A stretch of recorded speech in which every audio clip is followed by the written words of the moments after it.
Okay, तो आज हम लोग क्या रिवाइज करने जा रहे हैं? एसए 805। सबसे पहली बात, क्या वर्ड्स लिखें? Special consideration. स्पेशल कंसिडरेशन यानी जो भाई बेसिक कंसिडरेशन 200 से 700 में वो तो आएंगी ही। Special consideration, audit of single financial statement, जब आप क्या कर रहे हैं? Audit of single financial statement और स्पेसिफिक एलिमेंट और अकाउंट्स और item of the financial statement.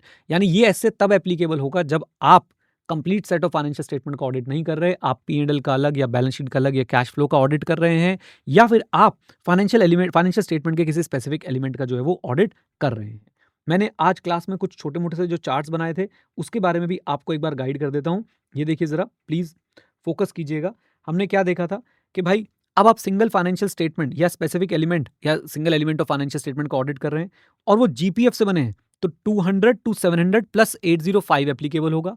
लेकिन अगर उसमें एसपीएफ आ रहा है, आई होप जीपीएफ एसपीएफ आप लोग समझते हैं, general purpose framework, special purpose framework. अगर एसपीएफ आ रहा है तो 200 टू 700 प्लस 805 भी यहाँ पे जो है वो एप्लीकेबल हो जाएगा।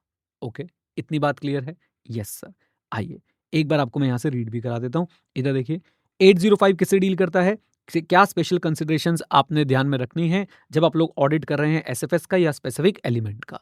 ओके, एसएफएस और स्पेसिफिक एलिमेंट आपके जीपीएफ के हिसाब से भी हो सकते हैं, एसपीएफ के हिसाब से भी हो सकते हैं।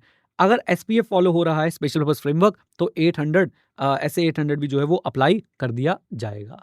Important point MCQ point of view से, क्या 805 कंपोनेंट की ऑडिट रिपोर्ट पे एप्लीकेबल होता है? Answer is no. याद रखिए, अगर ऑडिट वर्क कंसोलिडेशन के लिए किया जा रहा है, यानी सब्सिडरी की ऑडिट रिपोर्ट कंसोलिडेशन पर्पस के लिए बनी है या सब्सिडरी की ऑडिट रिपोर्ट है, उसको आप यूज करने वाले हैं एज अ प्रिंसिपल ऑडिटर, तो भैया ये ग्रुप ऑडिट वर्क है। It is being handled by SA 600, not by SA 805। MCQ point of view से इंपॉर्टेंट। ऑब्जेक्टिव, 3 बातें बताई गई हैं एसए 805 में ऑडिटर के लिए, और वो तीनों बातें मैं उम्मीद करता हूं कि आपने घोट ली हैं। क्या है वो 3 बातें? Number 1, acceptance. Number 2, planning and performance. And number 3, forming an opinion and reporting on single financial statement और specific element of the financial statement. Done. तो एक्सेप्टेंस कैसे करना है, प्लानिंग एंड परफॉर्मेंस कैसे करनी है, ओपिनियन फॉर्म कैसे करना है, रिपोर्टिंग कैसे करनी है ऑन एसएफएस और स्पेसिफिक एलिमेंट, अकाउंट और item of the financial statement. Now SFS मैंने आपको बताई दिया, एसएफएस को आपको डिस्टिंग्विश करना है complete set of financial statement से। कैश फ्लो स्टेटमेंट एक एग्जांपल हो सकता है आपका सिंगल फाइनेंशियल स्टेटमेंट का। एलिमेंट ऑफ फाइनेंशियल स्टेटमेंट की बात करूं तो स्पेसिफिक एलिमेंट क्या है, जरा ध्यान से। स्पेसिफिक एलिमेंट जो है फाइनेंशियल स्टेटमेंट का एक लौता एलिमेंट या कोई पर्टिकुलर अकाउंट या आइटम है। For example trade receivable, cash और bank balance, these are the example of specific element. Okay, क्या जब मैं इनका ऑडिट कर रहा हूं तो साथ में नोट्स टू अकाउंट्स को भी इंक्लूड करूंगा? Answer is yes. एसएफएस हो या एसईएफएस हो, it includes the related notes. Done. अच्छा जी, ये कुछ एग्जांपल है, आप लोग रीड कर सकते हैं। एग्जांपल दिए स्पेसिफिक एलिमेंट, अकाउंट्स और आइटम ऑफ फाइनेंशियल स्टेटमेंट के। नाउ रिक्वायरमेंट्स पे आते हैं। जब भी रिक्वायरमेंट आए अपने माइंड में वो माइंड मैप आप लोग बना सकते हैं। एसए 805 का माइंड मैप कैसे काम करता है? बहुत सिंपल है। 805 की फाइल को ओपन कीजिए, 3 पार्ट्स में बांट दीजिए, acceptance, planning and performance and forming an opinion and reporting on SFS SEFS. Acceptance वाली फाइल को जब आप खोलेंगे उसके अंदर 3 सब फाइल्स मिलेंगी, और 3 सब फाइल्स वो कौन कौन सी होती हैं? नंबर 1 पहली एसए से रिलेटेड, नंबर 2 एफआरएफ से related, and number 3 form of opinion से related. Please don't get confused. Form of opinion is different from forming an opinion and reporting. Okay? अच्छा, अब हम चलते हैं सबसे पहले एसए से रिलेटेड बातें करने के लिए। एसए से रिलेटेड बातें हैं क्या क्या? नंबर 1, 200 आपको बोलता है आपने सारे रिलेवेंट एसए से कंप्लाई करना है, और यहां पे उसकी इंप्लीकेशन ये है कि even if you are auditing a single financial statement और specific element of financial statement, you have to comply with all the relevant SAs. बस एक ये लाइन है, you have to comply with all the relevant SAs. अच्छा जी, समझ आती है। यहां से तो बच्चों हमारी दिक्कतों को हम लोग जो है वो डिस्कस करते हैं। क्या दिक्कत है हमें? अगर हम फुल फाइनेंशियल स्टेटमेंट के ऑडिटर नहीं हैं, क्या हमें सारे एसेस अप्लाई कर पाएंगे बिना किसी डिफिकल्टी के? Answer is no. It will be difficult to apply all the relevant SAs because of what? Limited 315। Limited 315 connect कर पाए? कम ऑन टेल मी, जल्दी बताओ। Limited understanding, limited knowledge of the company's environment and internal control. बहुत बढ़िया।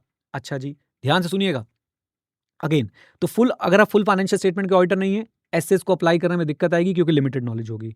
फिर से, क्योंकि आप फुल फाइनेंशियल स्टेटमेंट के ऑडिटर नहीं है, आपके पास जो एविडेंस होगा about the quality of accounting records, वो क्या होने वाला है? वो आपके लिए आपको कम मिलेगा और आपको उसमें ज्यादा वर्क जो है वो करना पड़ेगा। ओके, नंबर 1 प्रॉब्लम क्या आएगी, लिमिटेड 315 होगा। नंबर 2 प्रॉब्लम क्या आएगी, मेरे पास क्वालिटी ऑफ अकाउंटिंग रिकॉर्ड्स को लेके जो एविडेंस है वो लेस होने वाला है, for which I have to work hard, I have to work more to obtain further audit evidence. Then तीसरी प्रॉब्लम क्या आएगी, तीसरी प्रॉब्लम ये आएगी कि भाई in some cases you might have to work disproportionately to the element being audited। आप audit कर रहे हो मान लो अकाउंट्स रिसीवेबल का, और उसमें भाई साहब आपको जो है SA 570 इतना सारा काम बता सकता है कि आपका वर्क डिस्प्रपोर्शनेट लगने लग जाए आपको in comparison to the element being audited.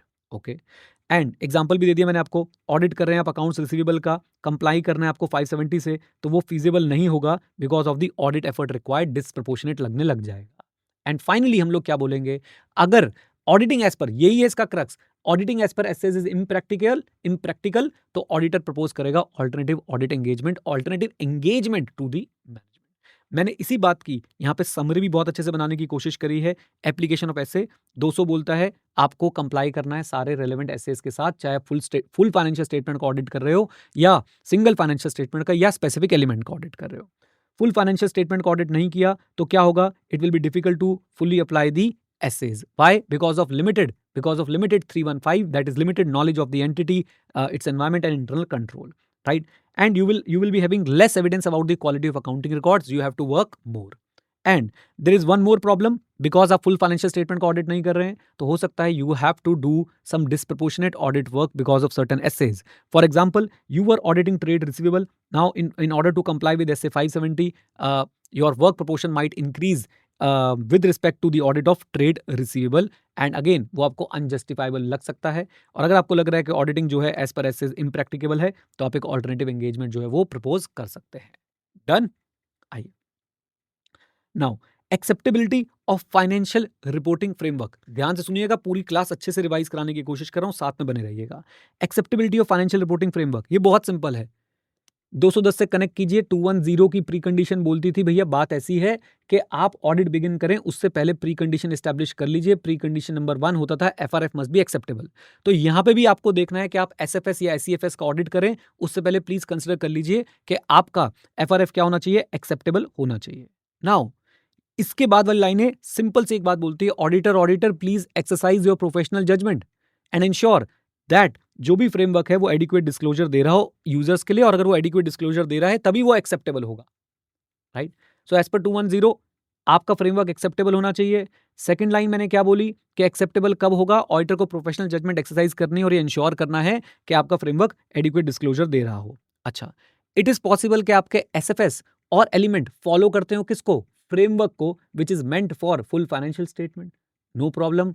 हम लोग क्या करेंगे, हम लोग फिर से ये इंश्योर करेंगे भैया सारी रिक्वायरमेंट्स जो है प्रेजेंटेशन एंड डिस्क्लोजर की वो कवर होनी चाहिए उस फुल फाइनेंशियल स्टेटमेंट वाले फ्रेमवर्क से। अगर वो हो रही है हम मानेंगे फ्रेमवर्क एक्सेप्टेबल है, अगर नहीं तो एक्स्ट्रा डिस्क्लोजर्स दिए हैं या नहीं दिए हैं हम ये चेक करेंगे और कंक्लूड करेंगे एक्सेप्टेबल है या नहीं है। Is that clear? आ जाइए।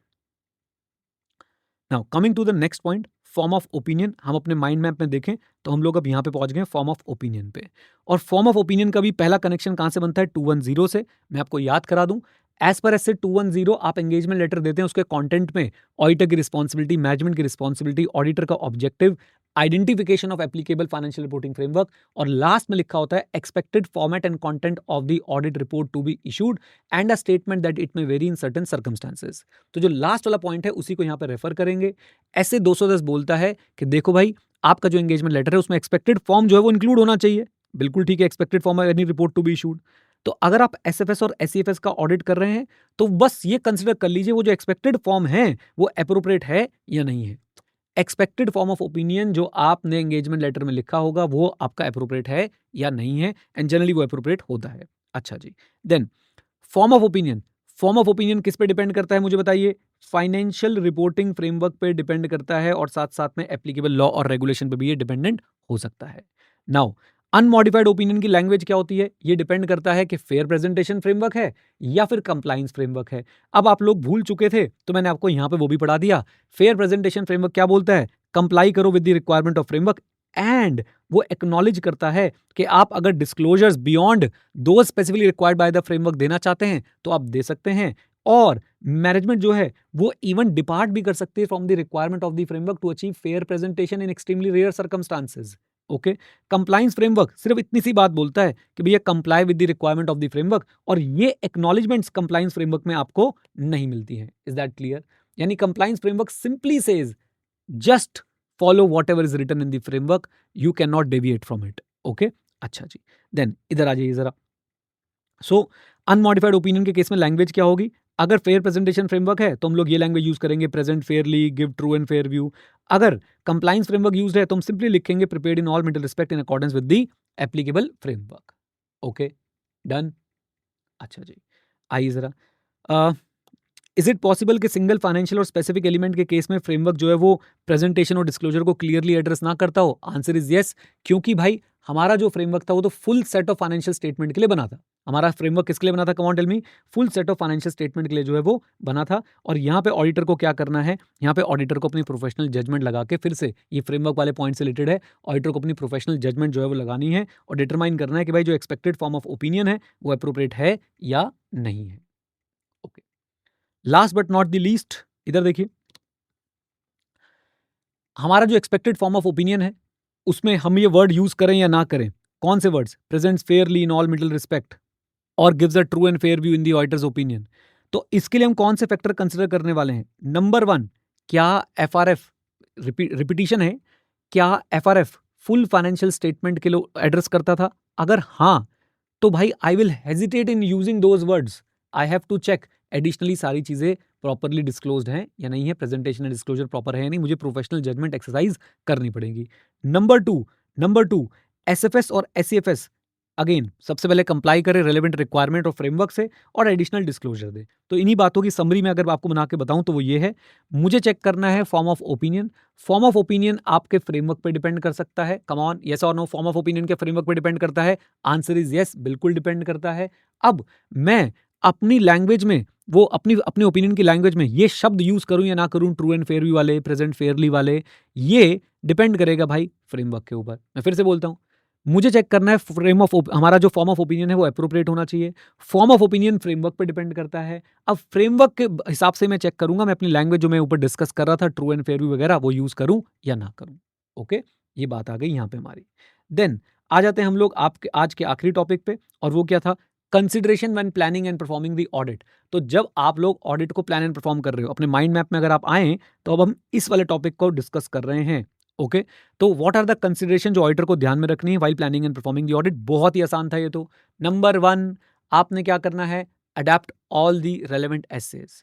क्या आप 300, 315, 320 ये सब करेंगे? बिल्कुल करेंगे जी, बिल्कुल करेंगे, नो प्रॉब्लम।